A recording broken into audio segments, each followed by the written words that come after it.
crimes, etc., based on a lie. So with that, sir, if you're ready, I'll yield back to you. I'm sure shining. How about you? I'm still shining, sir. Outstanding. As you began to talk about the wars that's going on, and I know I get caught up sometimes, especially when we have people like Ms. Ocasio-Cortez speaking to the people as if though they were just born yesterday. And it's obvious that those people that are elected to the White House, with no offense to some of them, because some of them I believe are very intelligent. I believe that some of them have spent all their lives preparing themselves for that moment, that day, just to be able to be classified as a senator, or to be classified as a president, or to be classified as a vice president. I do believe that some people spend their whole lives making preparation for that. Now, so I don't want to take anything away from them. But, when listening to people like Ms. Ocasio-Cortez, you have to realize that, this is a person who truly believes that she has overcome all odds, I would say. She more than likely believes that she's the first successful person out of her Puerto Rican family to have had any would-be success for graduating high school, or even possibly even just, becoming a senator or a senate or whatever she might want it to be. And I'm not attacking her based upon that, but this is something that has gotten the melanated people, the black folks of America, in trouble. I'm always wanting to have that one peace of mind. I was the first black to do it. This type of, I would say, this type of lifestyle is ignorant to the utmost. It's very, I would say, disrespectful and dishonoring to those of the melanated community, of the black community. First black president. Barack Obama was not the first black president of the United States of America. He wasn't. He was not. There were 8 men before Barack Obama ever decided to possibly be born, if his mother even had him in mind at that time, had already been president. So he wasn't the first black president, so stop it. Most people, you listen to them now, they want you to believe that Miss Williams was the first Miss Black America. No, she wasn't. She was not. And all these things are just ignorance, man, that our people, I'm talking about my people, the melanated people, the dark melanated people need to stop it. This inherited right should be greater to you than some so-called would be, I was the first to do it. Michael Jackson was the first black man to ever, get 100 number one hits. Give me a break. That's not true. It may have been the first time that the white man decided to give somebody a so-called would-be announcement that he had gotten 100 hits in a row. But you have to understand, we had already heard people before Michael Jackson that were black and had 100 hits every day. We don't want to hear all of that about first black person, the first black this, the first black that. And that's what Ms. Casio is caught up in. I'm serious. She acts like she's the first person of color that ever became successful that made it into the White House. Not even a Puerto Rican. She's not the first Puerto Rican that made it into the White House. There were a lot of them that made it before her. Just because they didn't use their heritage to claim that they finally made it doesn't mean that they wasn't there, that they didn't make it. And I'm only saying this because we got so much of that going on right now in the melanated community until it's hard to get the people in the melanated community to save themselves. They don't want to identify themselves. And I think Dr. Martin Luther King Jr. should be more recognized based upon some things that he said in the past right now should be that moment for everybody to reflect upon it. He once made a statement in a sermon he was bringing. He said the melanated people have not given, and he said black folks, he said the black folks have not yet given themselves any type of credit based on the numbers that they even have amongst the so-called would-be people of this world. He said they haven't given themselves credit yet. And back then they were only claiming that there were only like about anywhere from 40,000 to 20,000. It always changed. And then they finally got around and said, we made a mistake. There's only about 50 million African Americans in America. Where did they get that lie from? And Dr. King even told them then. He says, that number count, he says, is not even nowhere close. He said, because they didn't count all of the so-called would-be Negroes that when they saw the people pull up at their doors, he said they ran for the hills. They went to hide. He said they thought they were bill collectors. Some of them thought they were nothing more than tax collectors. Some of them just thought it was the police coming to take them to jail. So he said they went in here, and they didn't get counted. Now, he wasn't saying that to be funny. He was saying that to drive home a point to the melanated people, to the black folks. There wasn't a point to be driven to the white people or to the Caucasian Caucasians or even to the Gentile. That wasn't why he made that statement. He made that statement to let the melanated, the black man, know that most of you don't want to be counted. You don't want to be counted. And those of them that move into the White House, like Tim Scott, or like even one of the brothers in which they classified themselves to be brothers in the Democratic Party. You got black people across the line in the Democrat and the Republican Party right now. But when talking to any one of them, you will believe that blacks just made it into the White House. Governor Pinchback was a person out of Louisiana He was in the Congress. He was there in the Congress way in the, would have been 1800s, the end of the 1700s. There were already melanated men that had already been right there in the Congress. Way before them. They were there in the 1700s, sitting right there in Congress. They were the Congress there. So all of these stories about Barack Obama, the first one to make it past the black man and all of it, and right now they have nothing more than reports out here. The reason I'm mentioning this right now, they have a report that just came out this week. Since they're talking about a so-called would-be July 4th, and remembering what Frederick Douglass said when he said the black man should never be celebrating some 4th of July. He said, for a matter of fact, it's more of a disrespect to a black man to be celebrating the 4th of July. And yes, that came from Frederick Douglass. And we should realize that right now they're saying the Obama's presidency kicked off today's white violence. That's a story they came out with just today. 1 hour ago, they were placing on the would-be so-called website that the Obama's presidency and his administration kicked off today's white violence. In other words, they saying the day he became the president of the United States of America, it kicked off white violence, white anger, white disagreement, white protesting, extreme white protesting. I've already told you guys, I told you, many of you, way back in 2014 and 2015, I told you Barack Obama took over the White House in 2008. That's when his administration went in. His administrators and all of them, they went in 2008. Do you understand that Bass Pro Shops and all of the gun shops around the world, they sold a lot of ammunition. They just about sold out of weapons. The only reason they didn't sell out of weapons because Smith & Wesson at that time was still making weapons instead of shipping them off to the so-called would-be dealers and the gun makers and the gun buyers. They were still doing it. They were sending them off. If you want to know one thing right now, Hunter Biden's got a problem with a baby mama right now. What does his baby mama, what family did she come from? She came from a family who specialized in making weapons. And that's where she came from. Her fathers and her grandfather, they were gun makers. I'm talking about Joe Biden's baby mama, of the baby that he didn't want to give their last name. And if I was a young lady, I wouldn't give that baby that last name. Right now, that ain't a good name to have. You could become easily a would-be target. You don't want the name Biden. Right now, they could offer me the name, I would turn it down. I want to be a Biden. Not right now. Wait until everybody forget about all the stuff you're going through, all the crap you done fooled everybody and tricked everybody with. Then give me the name. Give me the name when the name is famous, not when it's going down. So the baby should be happy that it's not getting that name.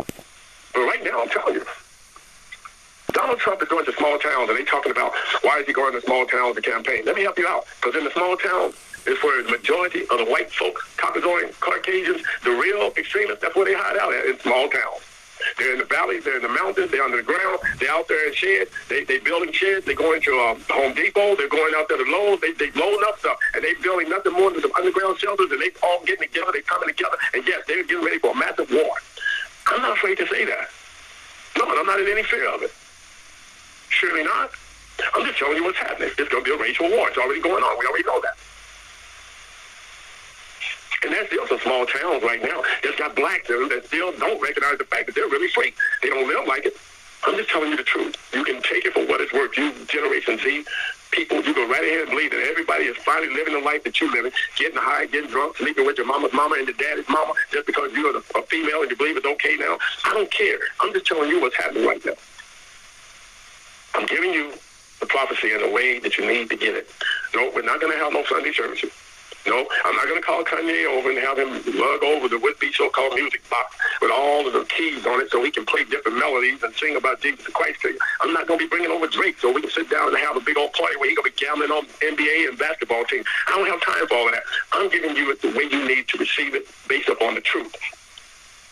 There is a war being put together, and you are going to be a participant one way or the other. You're either going to index yourself so you can be protected from it, or you can go out there and get it and then fight along with them. I'm just giving it to you plain and simple. Everyone knows that. They say Barack Obama's presidency made history as the occasion marked the first time they saw a black person held that office, and that was a lie. It goes on to tell you those changes that the nation was making at that time caused the greatest progress that could have been made.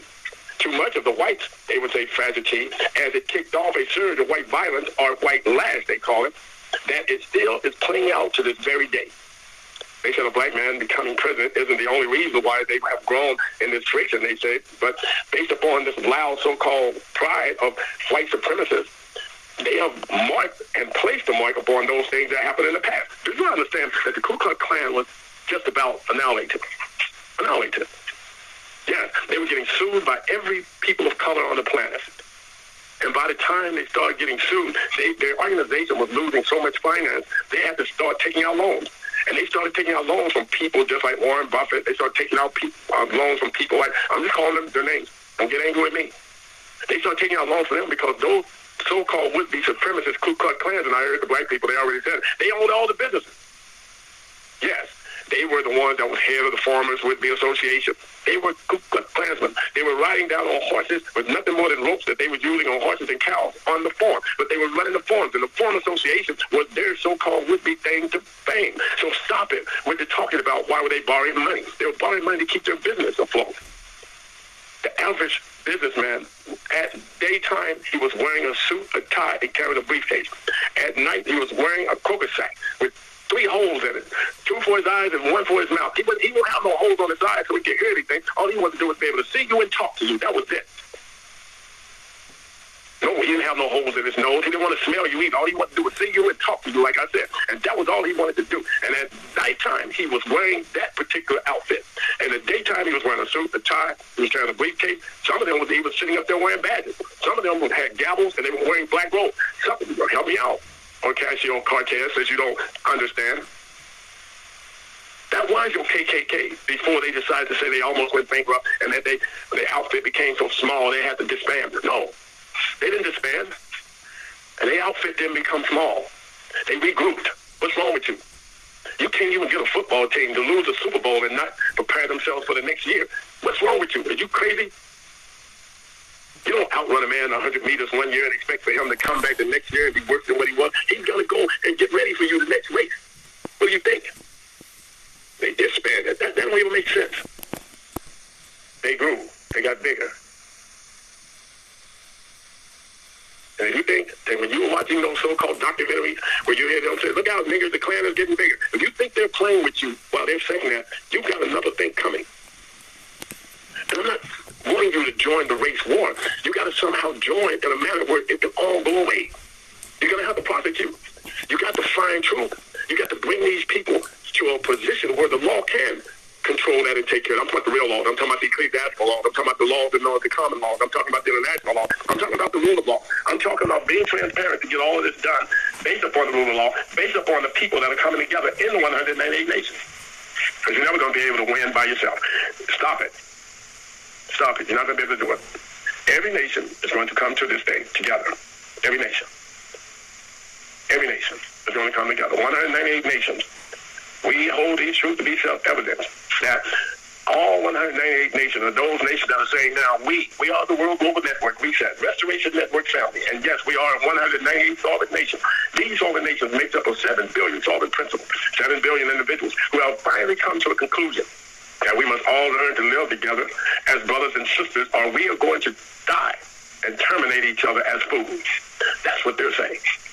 I'm just letting you know what's going on right now so everyone can stop it. Stop listening to these Senate that don't have no clue about what they have gone through, what you have gone through in the past.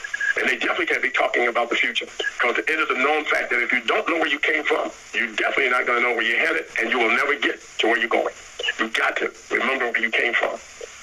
Just in case you have to go back, you got to know where you came from. You can't just be standing there circling around about yourself and not knowing which direction to go in. If the enemy is too strong up ahead, you better take a detour and go back for a while and regroup, just like everyone else is doing. So you can fight stronger the next time around, standing in one circle. I'm just saying this because our senators right now, and I'm saying ours because most of us, we have allowed it. You have allowed them to become your senators. You know why? Because most of you was waiting around for a stimulus check. Some of you were just waiting around to get paid with whatever they give me. I don't care. I just want it all to go away. I don't want to be a senator. I don't want to have to deal with politics. Well, I don't want a preacher. All of you have come up with your own excuses, and your excuses are going to become your demise. Trust me. You best get up, identify yourself, get it together, save others. Don't leave nobody behind. Those people that you're leaving behind just might be the ones that help you save yourself. Don't leave them behind. Take them with you. Take them with you. Do not leave them behind. I'm just saying to you, they already have today came out, knowing that on the 2nd of 1959, of July, that was when they say apartheid ended in the United States of America. But I need you to understand that as of July 2nd, 2008, Barack Obama was in the White House. and apartheid started all over again. That is a fact. Because they are saying that's when what they call now to be white violence first kicked off. White violence and white lash, they call it. And I'm here to tell you, all of my brothers and sisters out there, identify yourself. Get indexed. No matter what people are telling you now about, oh, the index is not real, and oh, if you get into that, man, you're going to be going to jail. You got to do it. Let me help you out. Tell them they're already in jail. Tell them that for me. Tell them if they don't identify themselves, not only are they going to be still in jail, but they're not going to be identified in jail. I need them to understand that they, being in jail, that type of jail, they're going to be classified as expendable. And they're going to make sure that they send them out in rolls to be mowed down, because they're going to be using them as nothing more than covered. And they're going to be sitting behind them, watching them get mowed down, because they don't want to come to a reality that this world is changing. It's changing. And as the Dutch king said that he's apologizing for the monarchy, the slave trade, we're talking about the king of Netherlands, the Netherlands king, Mr. Alexander. He's saying that he apologized. He just did that Saturday. That was yesterday. He apologized for the role that his ancestors even perpetrated by doing that. In America, they came out with a story the same day, talking about all of the representatives that you got in the White House right now, that their grandfathers, their great-grandfathers, and their mothers and fathers were part of nothing more than slave trade. Joe Biden's one of those. Donald Trump is one of those. They named every last one of them. Nancy Pelosi is one of those. You don't hear them apologizing. They're looking for other people to apologize to you when they themselves won't even apologize. They want you to believe that they have always been with you. They have always been behind you. But we've always worked for black people. Let Nancy Pelosi tell you, no, you didn't. Your parents were slave owners. Your relatives were slave owners. Joe Biden's family was slave owners.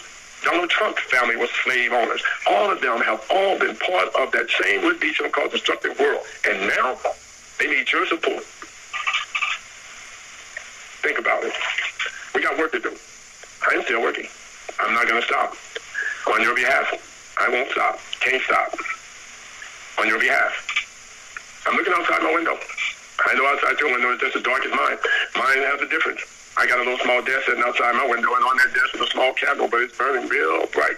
It looks as if there was day out there. And yes, that little old man, I can see him sitting there. Looks like he's sitting in the would-be morning sun to me. That's that rise and shine, big old orange ball that everybody's afraid of now, burning up the world. I'm not afraid of it. If it comes, it comes. They've already told us we're going to have 1/3 of the earth. It's going to be consumed by fire. So be it. Right now, let's just try to make sure that we get to the other 1/3 where it's not burning yet. Stay with me. We'll get there. We're going to be just fine. We don't have to try. We're going to get there. We made it. We made it. That little man is smiling. He told me, let's go. We got work to do. I got to go to work. I got you covered. I have the night shift. I told you that. I got the late night shift. And I'm going to be watching over you. Go ahead. You get to get some rest. You've earned it. You have. You worked hard. You've gone through a lot. All the things you've been through, I know it's not easy, but you need some rest right now. Again, I say you've earned it. You're worthy of it. And yes, you need it. Get you some rest. I got you covered. Nightfall. Thank you, Yoshua. And thank you, family, for joining us. As tomorrow is Monday, we do have the World Global Reset United Nations conference call at 10 a.m. Central Standard Time. We look forward to being with many of you at that time as well. In the meantime, darkness has fallen. That means we have the opportunity to get our rest. Go ahead. Get it done. Build up your strength. Remember all of the things that Yoshua has told us. Keep them close to your heart.